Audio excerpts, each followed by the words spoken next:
Yeah, hi, my name is Sugant, and today we had a very fantastic session with all the students. And normally people think that yoga is just a physical posture. It's not so. Yoga is a holistic science of well-being. Yoga is equanimity in the mind.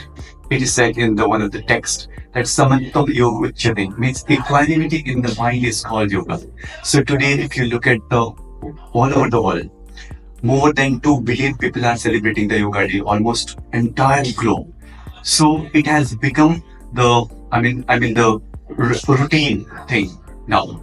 So people are practicing yoga for their physical health, well-being, mental well-being, emotional well-being.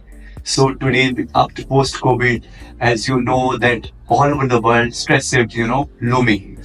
So in this time of distress, when people are searching for the solution for mental peace. So how to get it?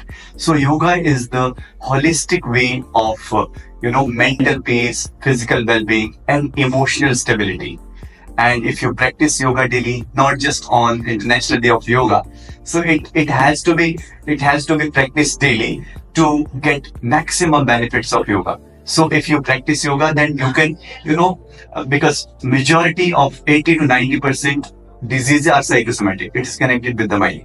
See if you can, find out the techniques or the ways to release the stress or anxiety. So you nothing, better than yoga. Wish you all the best. And today is International Day of Yoga.